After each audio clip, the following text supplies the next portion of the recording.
কিশোর তরুণ নওজোয়ান, তুমি মনে করছো এই জিন্দেগি আল্লাহ তোমারে মোবাইল টিপতে দিছিল? নাফরমান। সারা রাত উলঙ্গ ছবি দেখতে দিছিল, নর্তকী দেখতে দিছিল? হাইওয়ান। কে তোমারে শিখাইলো? মা কে? তোমার বাবা কে? তোমার কোনো ধর্ম নাই, তোমার কোনো আল্লাহ নাই। কোন মুসলমানের বাচ্চা, মুসলমানের সন্তান এত বড় নাফরমান কিভাবে হয়? 365 দিনে 1 বছর খোদা, এই হাইওয়ান 16 বছর বয়স, কোনদিন ফজরের নামাজ পড়ে না, অথচ বাপও আছে ঘরে, মাও আছে ঘরে। এত বড় জানোয়ার, এত বড় হাইওয়ান, এত বড় চতুষ্পদ জন্তু মুসলমানের ঘরে কেমনে হইল বলেন মিয়া? এক তো হইল ভুল হইছে, এক তো হইল হুচট খাইছে। 3 মাসে 9 মাসে আজকে আমার জামাত ছুটে গেছে, আজকে আমি 1 রাকাত পাইছি না, এটা তো হইতে পারে। কিন্তু এভাবে লাগাতার 30 বছর একজন মুসলমান মিথ্যা বলে, 30 বছর একজন মুসলমান সুদ খায়, 30 বছর বুঝি একজন মুসলমান গালি দেয়। কি মিয়া কোন?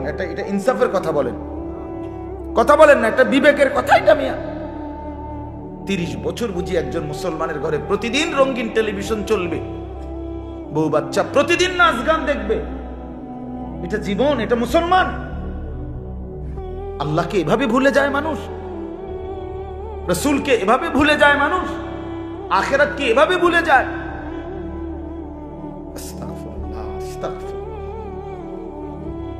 মাওলানা সাহেব কথা বলছি আপনাদেরকে, এই অল্প কথায় উনি বলছে আপন মা বাপ সন্তানকে বেঈমান বানায় দেয়।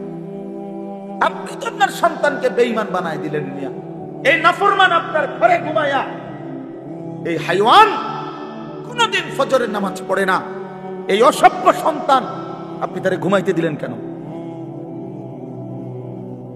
এই জিন্দেগির কি অর্থ আছে মিয়া?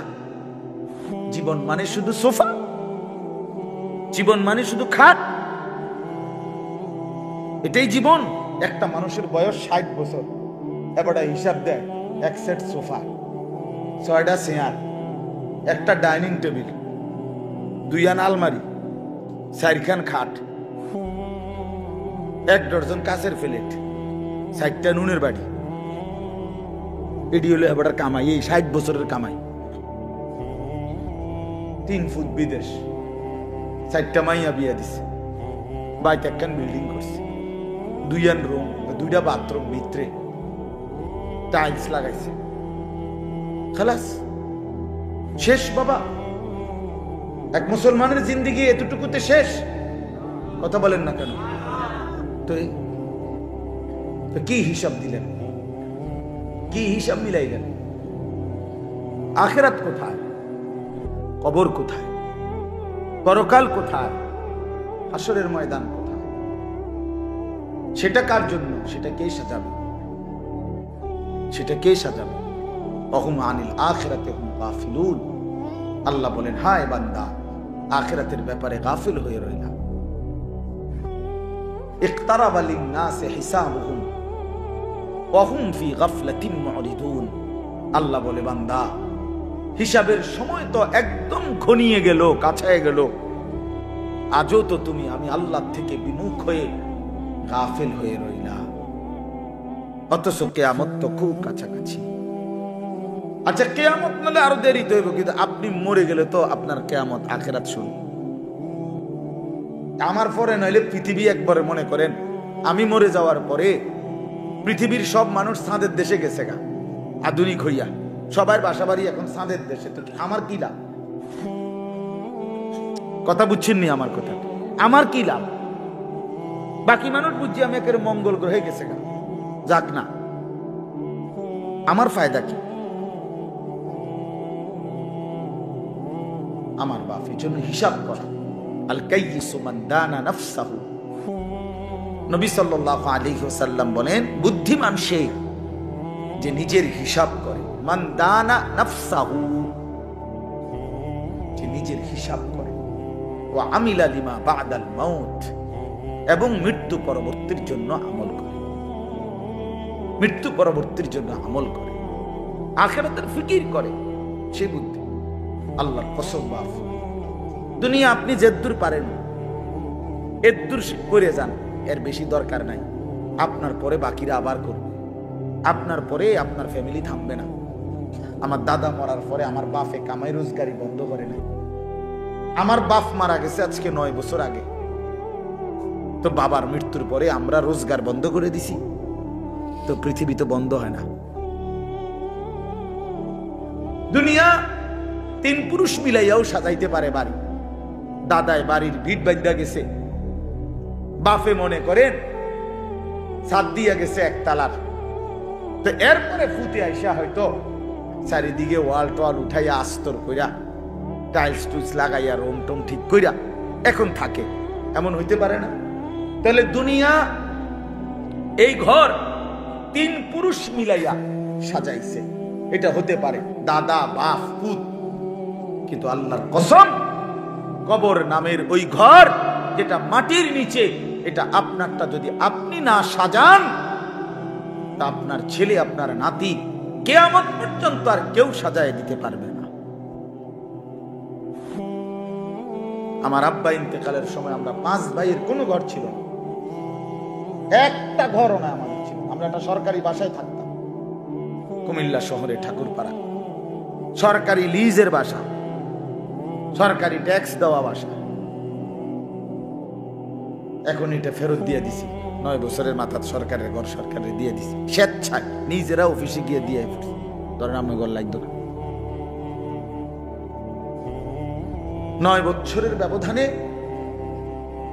আলহামদুলিল্লাহ 5 ভাইয়েরই আলাদা আলাদা বিল্ডিং হয়েছে, ঘর হয়েছে, সবাই ঘরেই থাকি। তাহলে বুঝাইতে চাইলাম এটা দুনিয়া মিলেই যায়, দুনিয়া হয়েই যায়। যে সন্তান এতিম সেও বড় হয়ে যায়, যে সন্তান জন্মের সময় বাপকে দেখে নাই, একদিন সেও বড় হয়, বাড়ি করে, ঘর করে, বিয়া করে, বাচ্চা কাচ্চা হয়, উপার্জন করে। দুনিয়া আপনার লেগে আটকাইবে না, আখিরাত আটকায় যাবে, কবর আটকায় যাবে। আপনি যদি ছেলের দুনিয়া সাজায় দিতে না পারেন, আল্লাহর কসম কিচ্ছু হবে না, দুনিয়া চলেই যাবে, কিন্তু আখিরাত আটকায় যাবে, কবর আটকায় যাবে। আখিরাত সাজাইতে হয়, আখিরাত বানাইতে হয়, আখিরাত গড়ে নিতে হয় নিজেরও সন্তানের। এই জন্য আল্লাহ তাআলা বলছেন, ইয়া আইয়ুহাল্লাযীনা আমানু কু আনফুসাকুম ওয়া আহলিকুম নারা, হে ঈমানদারগণ, নিজেকে এবং নিজের পরিবারের সদস্যদেরকে জাহান্নামের আগুন থেকে বাঁচাও। এটা দায়িত্ব, এটা কি দায়িত্ব। ছেলেটা খাটে না ঘুমাক, প্রয়োজনে মাটিতে ঘুমাক, কিন্তু আল্লাহকে সেজদা করতে হবে। আমাদের কওমি মাদ্রাসার লক্ষ লক্ষ ছাত্র সারা পৃথিবীতে মাটিতেই তো আমরা ঘুমাই। দাওরায়ে হাদিসের বড় ছাত্র মাটিতে ঘুমায়, নুরানির বাচ্চাও মাটিতে ঘুমায়। তো ঘুমায় তো মাটিতে, কিন্তু ডাক দেয় আরশে আজিমের মালিক মহান আল্লাহকে, সম্পর্ক রাখে আরশে, ঘুমায় জমিনে, ঘুমায় জমিনে। হামকালি মনে করছেন একটা বাচ্চা 2 রাকাত নামাজের সমস্ত নিয়ম কানুন শিখাইছে। বহু বদনসিব মুসলমান 60 বছরেও কোনোদিন ঠিক মতো দোয়ায়ে কুনুত আত্তাহিয়াতুটাও পড়তে পারে না, এমন দুর্ভাগা মুসলমান নাই? তাহলে সেই মুসলমানকে জিজ্ঞাসা করেন, বাপ 60টা বছরে এই মালিকের জমিনে কি পরিমাণ ভাত খাইলা, কি পরিমাণ আলো বাতাস, মালিকের এত বড় সৃষ্টি জগৎটা তুমি ভোগ করলা, তোমার দেহের সমস্ত অঙ্গ ভোগ করলা, বিনিময়ে সেই মালিকের নামটাও ঠিক মতো লইতারো না। সেই মালিকের কালাম আল্লাহর কোরআন দেখে দেখেও কদ্দুর সাইয়াও শুদ্ধ করে পড়তারো না, কিত্তা ভাত খাইলা, এতটি ভাত। দুনিয়া এতগুলো ভাত কেন খাইলা? কি ফায়দা ছিল, কি দরকার ছিল, কি লাভ ছিল? এই জন্য আপনাদের কাছে আমার অনুরোধ, বাবা, মহান আল্লাহ পাক রব্বুল আলামিন বলছে, বান্দা, গোটা দুনিয়া ইন্না জাআলনা মা আলাল আরদি জিনাতাল লাহা, আমি আল্লাহ গোটা জমিনের সব কিছু সৌন্দর্যময় করে সাজিয়ে চমৎকার করে, আচ্ছা এই ডেকোরেশনের এই প্যান্ডেলের এটা যদি এতটা একটু সুন্দর মনে হয়, তো গোটা কায়নাত কতটা সুন্দর, ফুল কত সুন্দর, ফল কত সুন্দর, এক একটা পাখি কত সুন্দর, এই আসমান কতটা সুন্দর, এই জমিন কতটা সুন্দর, এক মানুষের চেহারা কত সুন্দর, এক কোলের মাসুম বাচ্চার চেহারা কত সুন্দর। আমি তো প্রায় বলি যে গোটা পৃথিবীতে, পৃথিবী বাদ দিলাম, বাংলাদেশের তো অসংখ্য জেলায় আলহামদুলিল্লাহ আল্লাহর দয়ায় আজ 21 বছরে আমি কত জায়গায় গেছি, এই ওয়াজের জীবনে কত কিছুই তো দেখলাম। কিন্তু আমার 3 বছরের একটা ছোট মেয়ে আছে, আমার ছোট মেয়ে সুমাইয়া নাম। তো আমার এই ছোট মেয়ে পয় যখন হাসি দেয়, আমার কাছে মনে হয় আলহামদুলিল্লাহ গোটা পৃথিবীর মানুষের বানানো সব সুন্দরের চাইতে ওটা সেরা। ওই বাচ্চার মুখের হাসি কি অসাধারণ সুন্দর, কি অসাধারণ সুন্দর। এজন্য বাপ, এটা জরুরি বিষয়। আল্লাহ তাআলা বলে, বান্দা গোটা জমিন আমি আল্লাহ তোমাদের জন্য সাজিয়েছি, তোমার জন্য, তোমার জন্য। আর আমি তোমাকে বানিয়েছি আমার জন্য, আমার জন্য। सारी दुनिया तेरे लिए, तू सिर्फ मेरे लिए। আল্লাহ বলে, বান্দা तमाम দুনিয়া তোমার জন্য, তুমি শুধু আমার জন্য। কার জন্য? আল্লাহ। আমি কার জন্য? দুনিয়া কার জন্য? আমার জন্য। দুনিয়া আমার জন্য, আমি আল্লাহর জন্য। আল্লাহর জন্য। খালাকতুল আশিয়া আলি আজালিক ওয়া খালাকতুকা লি। সবকিছু বানিয়েছি তোমার জন্য, তোমাকে বানিয়েছি আমার জন্য, আমার জন্য। এই জন্য আপনাদের কাছে আমার অনুরোধ, মেহেরবানি করে এই সমস্ত ওয়াজ মাহফিলের মূল মাকসাদ এটাই বাবা। আমি বক্তা, অমুক বক্তা, তমুক বক্তা, প্রধান বক্তা, বিশেষ বক্তা, অল্প বক্তা, সাংঘাতিক বক্তা, যাই কোন সব মিলাইয়া এক কথা, আমরা আখিরাতের ফেরিওয়ালা। কিসের ফেরিওয়ালা? আখিরাতের। আমরা কবরের ফেরিওয়ালা, আখিরাতের ফেরিওয়ালা। আমরা আপনাদেরকে কবর মনে করাই, আমরা আপনাদেরকে আখিরাত মনে করাই, আমরা আপনাদেরকে পরকাল মনে করাই। বাবা, দুনিয়া সাজাইলে তেমন কিছু আসে যায়, আখিরাত সাজাইতে হয়। আমরা আখিরাত মনে করি। ফাআনযারতুকুম নারান তালাযযা। আল্লাহ বলে, বান্দা আমি তোমাদেরকে প্রজ্বলিত আগুন, জাহান্নামের আগুনের ভয় দেখাচ্ছি, ভয় দেখাচ্ছি। রাসূলুল্লাহ সাল্লাল্লাহু আলাইহি সাল্লাম প্রথম দিন, যেদিন প্রথম মক্কার কুরাইশদের কাছে সর্বপ্রথম যেদিন কালেমার দাওয়াত দিছে, প্রথম যেদিন, সেদিনই নবী বলছে, ইন্নী নাযীরুল লাকুম বাইনা ইয়াদাই আযাবুন শাদীদ। আমার জাতি হয়ে, আমার কওম, আমি তোমাদেরকে একটি ভয়ানক আযাবের ভয় দেখাচ্ছি। এক ভয়ানক আযাব, সামনে এক জাহান্নামের কঠিন আযাব, সামনে কবরের এক ভয়ানক আযাব। নবী সাল্লাল্লাহু আলাইহি ওয়াসাল্লাম বলছেন, মা রাআইতু মানজারান কাত্তু ইল্লা ওয়াল কবরু আফযাউ মিনহু। আল্লাহর নবী সাল্লাল্লাহু আলাইহি ওয়াসাল্লাম বলেন, উম্মত, নবী নিজে বলছেন যে উম্মত, কবরের আযাবের চাইতে ভয়ানক কোন দৃশ্য আমি রাসূল জীবনে কখনো দেখি নাই। আচ্ছা, নবীজি কি কথাটা এমনি এমনি বলছেন? বানায় বানায় বলছেন? তাহলে রাসূলুল্লাহ সাল্লাল্লাহু আলাইহি ওয়াসাল্লাম বলেন, কবরের আযাবের চাইতে ভয়ানক কোন দৃশ্য আমি রাসূল দেখি নাই। গতকালকে আমি, আমার আপন মামি মারা গেছে, গতকাল আমি ওনার জানাজা পড়ছি, তো কবরে মাটি দিছি, কবরের দিকে তাকায়া আল্লাহর নবী সাল্লাল্লাহু আলাইহি সাল্লামের হাদিসের মধ্যে আছে, হযরত বারা ইবনে আযিব রাদিয়াল্লাহু তাআলা আনহু বলেন, নবীজি একদিন এক সাহাবীর জানাজা পড়তে গেছে, তো সাথে আমরা সাহাবীরা ছিলাম।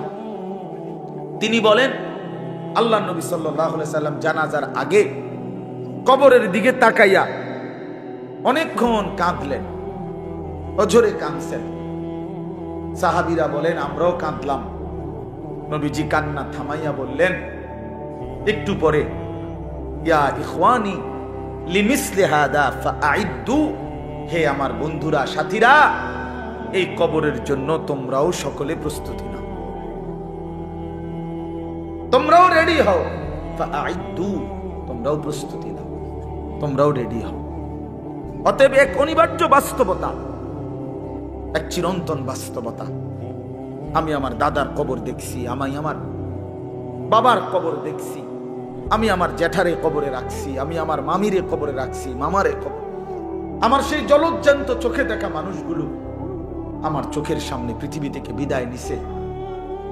তো এবার বার যেন ওই কবর আর লাশ আমাকে বলছে, আনিস, একদিন তুমিও চলে যাবে। হযরত উমর রাদিয়াল্লাহু তাআলা আনহু, আমরা কিতাবে পড়ছি, তিনি সর্বদা বলতেন, কুল্লা ইয়াউমিন ইউকালু মাতা ফুলান মাতা ফুলান। প্রতিদিন ঘোষণা হয়, আজ অমুকের মৃত্যু হলো, আজ অমুকের মৃত্যু হলো।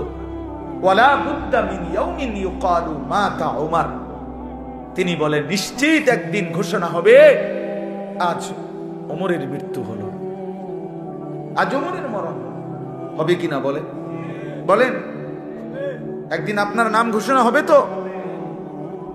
একদিন ঘোষণা নিশ্চিত। বন্ধু, ছেলেরা, তোমাদেরকে বলি, ভাই, এই নওজোয়ান কিশোর তরুণ, তুমিও মনে রাখো, হযরত হাসান বসরি রাহমাতুল্লাহ আলাইহি বলে, ইন্না যারআ কাদ তুদরিকুল আহাতু ক্বাবলা আন ইয়াবলুগা। তিনি বলতেন, হে যুব সমাজ, মনে রেখো, সব ফুল ফল হয় না, সব ফল পরিপক্ক হয় না, ঝরেই যায় বেশি, টিকে অল্প, টিকে অল্প।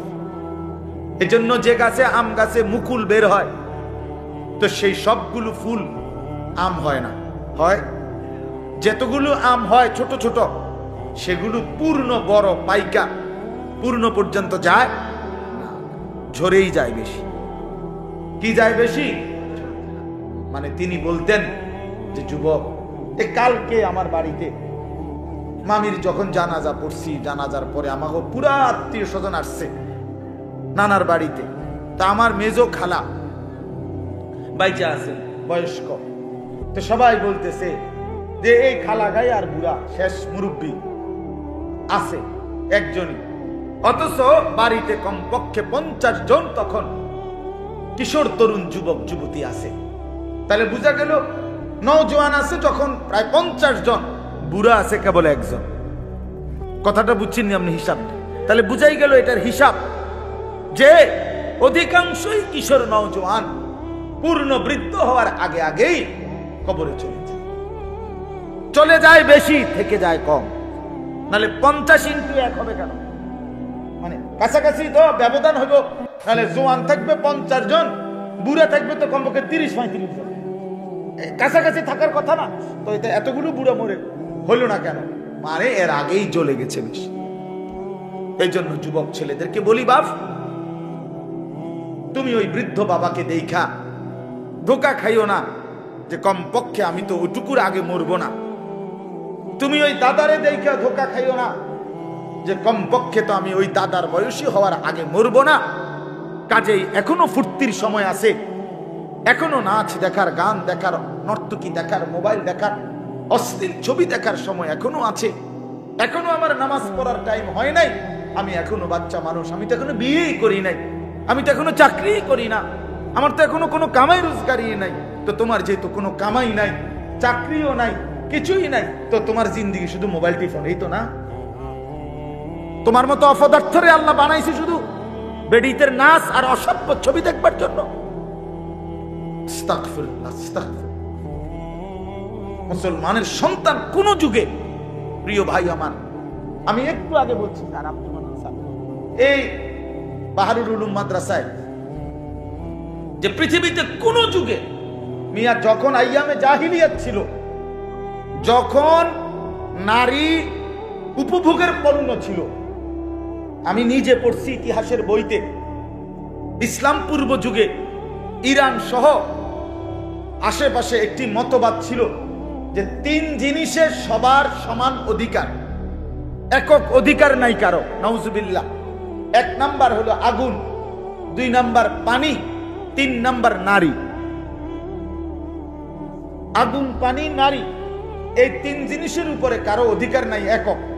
সবার অধিকার, নারী সবার জন্য, যে কেউ যে কোনো সময় ব্যবহার করতে পারবে। নাউজুবিল্লাহ। এরকম অসভ্য, এত বড় নিকৃষ্ট অসভ্য যেই জমানার মানুষ ছিল, সেই জমানাতেও মিয়া মানুষগুলো সারাদিন 24 ঘন্টা নারী নিয়া কইরা ছিল না, বরং ওই যুগেরও মানুষ জাহিলি জামানে বীর ছিল, বাহাদুর ছিল, যোদ্ধা ছিল, যুদ্ধ করত, লড়াই করত, বাহাদুর ছিল।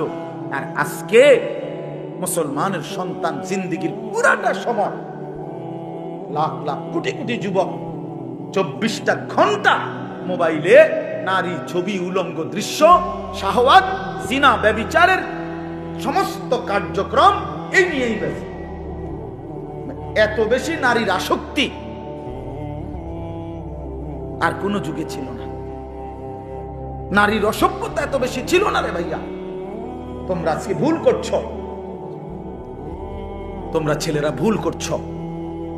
তোমরা ছেলেরা খুব বেশি মজা পাইয়া লাইছো মোবাইলে, তোমরা ছেলেরা খুব বেশি মজা পাইছো মোবাইলে। প্রিয় বন্ধু আমার, ছেলেরা আমার, এটা তোমাদেরকে একদিন কষ্ট দিবে। একদিন রাত শেষে শুনবা পৃথিবীতে ফেসবুকও নাই, ইউটিউবও নাই, অনলাইনও নাই।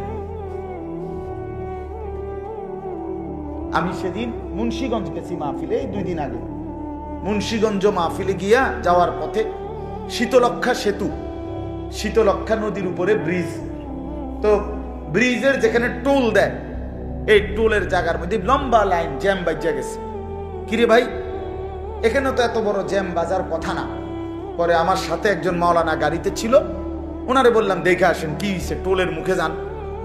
তো টোলের যেখানে মুখে, যেখানে টোলটা নেয়, ওইখানে গিয়া দেখে 3টা কম্পিউটার, ওনাদের 3টা মানে লেন যেখানে টোল নেয়, ব্রিজের টোল বুঝেন তো, টাকা দেয় যে, এই এখানে 3টারই কম্পিউটার সিস্টেম ফেল করছে, মানে চলতেছে না, হঠাৎ একটাও না, হ্যাং হয়ে গেছে। এটার টিপতে আছে বেচারা জানটা দিয়া, কিন্তু এটা অন হয় না, অন হয় না। এই জন্য এই শত শত গাড়ি আটকায় গেছে, টোল নিচ্ছে না। তাহলে কি ভাইয়া, পৃথিবীতে 1 সেকেন্ডে, 1 মুহূর্তে হতে পারে এই প্রযুক্তি থাকবে না, কিন্তু তোমার আল্লাহ থাকবে, তোমার কবর থাকবে, তোমার আখিরাত থাকবে, আর তোমার পুরা জিন্দেগির এই ভালো কিংবা নাফরমানি, এটা কিন্তু থেকেই যাবে। তুমি এটা আর কোনোদিন নিজের থেকে শত ধুইয়া আর সরাইতে পারবে না। ওয়াশাহিদা আলাইহিম সামউহুম ওয়া আবসারুহুম ওয়া জুলুদুহুম বিমা কানু ইয়ামালুন। আল্লাহ তাআলা বলে, হাসরের ময়দানে বান্দা, তোমার কান, তোমার চোখ এবং তোমার সারা দেহের চামড়া, জুলুদুহুম, তোমার চামড়া পর্যন্ত আমি আল্লাহর কাছে তোমার সারা জীবনের কর্মকাণ্ডের ব্যাপারে সাক্ষ্য দিব। এই জন্য মানুষের যে শিহরণ, শাহওয়াত, এটাও সাক্ষ্য দিব। অর্থাৎ মানুষের চামড়ার মধ্যে ফিলিংস, এই যে নারী দেখলে, ছবি দেখলে, ভিন্ন নর্তকী দেখলে মানুষের চামড়ার মধ্যে শিহরণ আসে। এইটা যে শিহরণ আসছে চামড়ার ভিতরে, যে আল্লাহ এই চামড়া এটা বলে দিবে হাসরের ময়দানে যে মালিক নাফরমান সারা রাত আমারে দেখা, এই অনুভূতি আর এই ফিলিংস তার ভিতরে কাজ করছে হারাম। মানুষের যৌনতা চামড়ার সাথে সম্পৃক্ত, শাহওয়াত। এজন্য যত ডাক্তার, চর্ম ডাক্তার, এত ডাক্তার যৌন রোগেরও ডাক্তার, চর্ম ও যৌন রোগ বিশেষজ্ঞ, এটা একই সাথে সম্পৃক্ত। এই জন্য আমি অনুরোধ করছি, আমার এটা আলাদা বললাম ফিকির, তোমরা ছেলেদের কাছে নষ্ট হইও না, বাপ, চরিত্রহীন হইও না, চরিত্রহীন হইও না। একদিন হতে পারে তোমার মোবাইল থাকবে না, কিন্তু তোমার জিন্দেগির থেকে নাফরমানি তুমি আর আলাদা করতে পারতাম। এই নারী, এই ছবি, এই নাচ গান, এই অসভ্যতা, এই উলঙ্গপনা, এই বেহায়াপনা আর কোনোদিন তোমার জীবন থেকে তুমি আলাদা করতে পারতাম। সেদিন আটকায় যাইবা, সেদিন কবরে কষ্ট পাইবা। কোরআন শরীফে আছে, আল্লাহ বলছে, জিনা আর ব্যভিচারের সাথে সম্পৃক্ত যারা, ইউদাআফ লাহুল আযাবু ইয়াউমাল কিয়ামা, আমি আল্লাহ কিয়ামতের দিন তাদেরকে ডবল ডবল, ডবল ডবল, দ্বিগুণ দ্বিগুণ শাস্তি দেব। ওয়া ইয়াখলুদ ফীহি মুহানা, এবং তাদেরকে বেইজ্জতি করে লাঞ্ছিত করে চিরস্থায়ী জাহান্নামে ফেলে দেব। আল্লাহ আমাকেই মাফ করে দেন। এজন্য প্রিয় ভাই আমার, আমাদের মূল ফিকির এই কথাটাই বুঝানো, আখিরাত। আখিরাত আমাদের এই সমস্ত ওয়াজ, সমস্ত বয়ান, উলামায়ে কেরাম সমস্ত চিল্লা চিল্লি, একটাই মাকসাদ, আখিরাত। বরকত, বরকত, আখিরাত। এই পৃথিবী একদিন, এই তর্জমাটা শুধু শুনেন, এই কথা শেষ। আল্লাহ তাআলা বলছেন, বান্দা তুমি যেরকম মরতেছো, প্রতিনিয়ত তোমার চোখের সামনে যেরকম মানুষের মৃত্যু হয়, একদিন এই গোটা সৃষ্টি জগৎটা শেষ হয়ে যাবে, এরও মৃত্যু হবে। এটাই আখিরাত, এটাই কিয়ামত, এটাই কিয়ামত। আর এই সূরার মধ্যে আল্লাহ তাআলা বলেন আল কারিয়া। এই আল কারিয়াতু শব্দের অর্থ এটাই, যে আল্লাহ তাআলা বলেন প্রচন্ড আঘাত, প্রচন্ড ধ্বনি, বিকট শব্দ। মাল কারিয়া, কি সেই বিকট শব্দ? ওমা আদরাকা মাল কারিয়া, আপনি কি নবী জানেন সেই বিকট শব্দটা কি? এখানে বিকট শব্দ বলতে কিয়ামত বুঝাইছে। ইসরাফিলের ফু, আপনি শুধু এতটুকু বুঝেন, একটা মিনিট শুধু ভাবেন, এই প্যান্ডেলটা যেমনে আছে এখন, যেটা যেমনে আছে, 10টা সেকেন্ড শুধু কল্পনা করেন তো, যে সবগুলো লাইট ঠাস ঠাস করে ভাঙ্গা যাইতেছে, প্যান্ডেলটা ভাঙ্গা যাচ্ছে, স্টেজটা ভাঙ্গা পড়ছে, পর্দার কাপড়গুলো তছনছ করে ছিঁড়ে ফেলতেছে। আচ্ছা, পরিস্থিতিটা কেমন হবে? এইবার ভাবেন তো, আসমান ভাঙতেছে, পাহাড়গুলো উঠতেছে তুলার মতো, সাগর নদীর পানিগুলো টকবক করে উতরাইতেছে, তারকারাজি কোটি কোটি খসে খসে পড়ছে, গোটা সৃষ্টি, গোটা কায়নাত ভেঙে চুরে ধ্বংস হয়ে যাচ্ছে। মালিক বলে, বলো না বান্দা, সেই পরিস্থিতিটা কেমন, সেই আওয়াজটা কেমন হবে, সেই চিৎকারটা কেমন হবে, মানুষের হাহাকার কেমন হবে? তারান্নাসা সুকারা, মানুষ সব মাতালের মতো ছুটবে। আল্লাহ বলছে, মা তার দুধের বাচ্চাকে ছুঁড়ে ফেলে দিবে, গর্ভবতী নারীর পেটের বাচ্চা নিজে নিজে পড়ে যাবে, নিজে নিজে পড়ে যাবে। আসমান ইযাস সামাউন ফাতারাত, চুরচুর করে ভাঙতে থাকবে। ওয়া ইদাল কাওয়াকিবু তাসারাত, তারকারাজি খসে খসে পড়বে। তো তখন কি পরিমাণ আওয়াজ হবে, কি পরিমাণ দিক বিদিক মানুষ বেকারার হয়ে যাবে। ইয়াকুলুল ইনসানু ইয়াউমাইদিন আইনাল মাফার, লোকেরা অস্থির হইয়া বলবে, হায় পালাবো কোথায়? কাল্লা লা ওয়াজার, আল্লাহ বলে, না বান্দা, আচার কোথাও আশ্রয় নাই। জমিনের ভূমিকম্প চলছে, গোটা কায়নাত ভাঙচুর চলছে, আচার কোথাও ঠিকানা নেই। ইলা রাব্বিকা ইয়াউমাইদিনিল মুস্তাকার, আজ কেবল হাসরের ময়দানে তোমার রব আল্লাহর কাছে কেবল ঠিকানা, আর কোথাও। আগামীর গন্তব্য আখিরাত, আগামীর গন্তব্য হাসরের মাঠ। হাসরের মাঠ, মানুষগুলো সব বিক্ষিপ্ত হয়ে যাবে। এইটা আল্লাহ বলেন আল কারিয়াতু মাল কারিয়া, এই প্রচন্ড বিকট শব্দ আপনি কি জানেন বন্ধু সেটা কি? সেটা কিয়ামতের শব্দ। সেটা ইসরাফিলের ফু দিলে এই সৃষ্টি জগৎ যে ভেঙে যাবে, কিয়ামত হবে, তার আওয়াজ।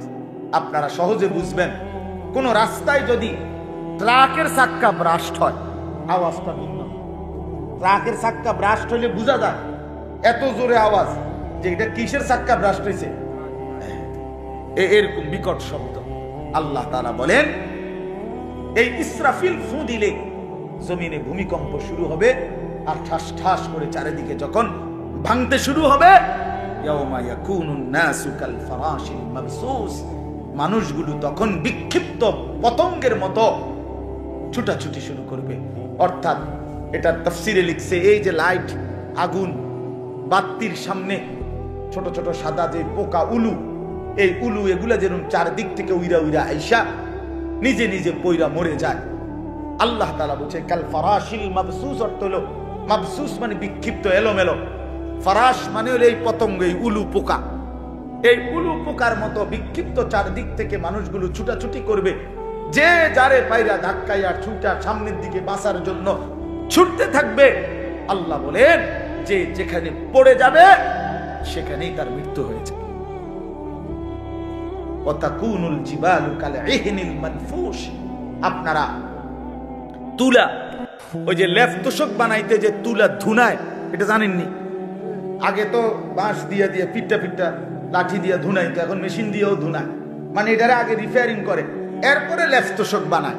তো এই তুলারে যখন ধুনায় তখন কিন্তু তুলা একদম আলাদা আলাদা থাকে, তখন একটু বাতাস লাগলেই তুলাটা কি করতে থাকে? উঠতে থাকে। তো আল্লাহ তাআলা বলেন ইসরাফিল ফু দিলে গোটা জমিনের ভূমিকম্প শুরু হবে, মানুষ যেরকম ছুটবে, সমস্ত পাহাড়, এই উঁচা উঁচা পাহাড়গুলো এই ধুনিত ওই ধুনায় তুলা যেরকম উড়ে, এরকম পাহাড়ের মাটিগুলো এভাবে উঠতে থাকে। আর এভাবেই একদিন আল্লাহ বলেন কায়নাত শেষ করে যাবে, হাসরের মাঠ কায়েম হবে। ফাআম্মা মান সাকুলাত মাওয়াজিনুহু, আর সেই হাসরের মাঠে যার আমল নামা নেকির পাল্লায়, আরে মিজানের পাল্লায় রাখলে নেকি যার ভারী হবে, নেকির পাল্লা যার ভারী হবে ঈমান এবং আমল তাকওয়া, ফাহুয়া ফি ঈশাতির রাদিয়া, সে অনন্তকালের সুখের চির সন্তুষ্টির জান্নাতেই বসবাস করবে। ওয়া আম্মা মান খাফফাত মাওয়াজিনুহু ফাউম্মুহু হাওয়িয়া, আল্লাহ বলেন আর যার মিজানের পাল্লায় হাসরের ময়দানে নেকির পাল্লা হালকা হবে, গুনাহ ভারী হবে, তো আল্লাহ তাআলা বলেন ফাউম্মুহু হাওয়িয়া, আয় ফামাওয়াহু হাওয়িয়া, তার ঠিকানা হবে নিকৃষ্ট জাহান্নাম। হাওয়িয়া, হাওয়িয়া একটা জাহান্নামের নাম। ওমা আদরাকা মা হিয়া, আল্লাহ বলে বন্ধু আপনি জানেন সেটা কেমন জাহান্নাম? নারুন হামিয়া, সবচেয়ে বেশি জ্বলন্ত আগুন যেটার মধ্যে, সেই জাহান্নামটার নাম হলো হাওয়া। নবীজি বলছেন নারুকুম হাযিহি জুজউম মিন ৭০ জুজআম মিন নারি জাহান্নাম। আল্লাহর নবী বলেন উম্মত তোমাদের দুনিয়ার আগুন, এই ভাই আমার এই শেষ কথাটা শুনেন, আল্লাহর নবী বলেন তোমাদের দুনিয়ার আগুন জাহান্নামের আগুনের ৭০ ভাগের ১ ভাগ। দুনিয়ার এই আগুনের চাইতে আরো ৬৯ গুণ বেশি গরম জাহান্নামের আগুন। জাহান্নামের, আপনি তো একদূর বলছেন, সাহাবীরা কি বলছে শুনেন। সাহাবীরা বলছে এই কথাটা যখন নবীজি বলছে যে দুনিয়ার আগুনের চাইতে আরো ৬৯ গুণ বেশি গরম উত্তাপ জাহান্নামের আগুন, আল্লাহর কসম হাদিসে আছে, আমি নিজে পড়ছি, সাহাবীরা তখন লাফ দিয়ে উঠছে, উইটা বলছে ওয়া ইন্না যালিকা লাকাফিয়া ইয়া রাসূলুল্লাহ, হায় হায় দুনিয়ার এই আগুনই তো যথেষ্ট, এইটাই তো জাহান, এটাই তো যথেষ্ট পুরা ফেলার জন্য, এটাই তো যথেষ্ট, এই আগুনই তো চূর্ণ বিচূর্ণ করে দেয়। তো আল্লাহ তাআলা নবীজি বলেন তাহলেই ভাবো এর চাইতে আরো ৬৯ গুণ বেশি জাহান্নামের আগুনের গরম। তো এই আগুনের পরিণতি, এই আগুনের তীব্র দহন তুমি তো দেখছো। আমি জীবনে একবার কুমিল্লা মেডিকেল কলেজ, ওই যে কুসাইতলি যেটা ২৫০ বেড হসপিটাল, এখানে বার্ন ইউনিটে, মানে যেখানে আগুনে পুরানো রুগীর চিকিৎসা করে, আমি একবার গেছি জীবনে। আমার একজন পরিচিত লোকে আপনার রাস্তা দিয়ে হাইটা যাইতেছিল, তো তারে হোটেল থেকে গরম পানি, তারা বেখেয়ালে যে পানি মারছে রাস্তা, এই বেচারার পুরা পিছন জ্বলে গেছে, তার গায়ে পড়ছে। এই বেচারারে আমি দেখতে গেছিলাম, আমি যখন গেছি তখন দেখছি যে ওরা ওরে ড্রেসিং করতেছে, ওর এই পোড়া চামড়া এগুলা টান দিয়ে টানা ছিটতেছে। আল্লাহ অসম্ভব, আমার জীবনে মানুষ তো জোরে চিৎকার করে আমি জীবনে আর কোনোদিন দেখি। ওই পোড়া মানুষটার চিৎকার কাকে বলে আমি আর কখনো দেখিনি। আমি নিজেও কাঁদছিলাম তখন, হায় মালিক, এই আগুনের পোড়া এটার হালাত যদি এমন হয়, কুল্লামা নাদিজাত জুলুদুহুম বাদদালনাহুম জুলুদান গায়রাহা। আল্লাহ তাআলা বলেন নাফরমান জাহান্নামের আগুনে তার চামড়া একবার জ্বলবে, তো সাথে সাথে নতুন চামড়া লাগানো হবে, আবার জ্বলবে, এভাবেই চলবে অনন্তকাল। কুল্লামা আরাদু আন ইয়াখরুজু মিনহা উঈদু ফিহা নাফরমান প্রতিবার চাইবে জাহান্নাম থেকে বের হতে, ফেরেশতা প্রতিবার লাথি দিয়া ধাক্কা দিয়া জাহান্নামের আগুনেই ফেলে দেবে।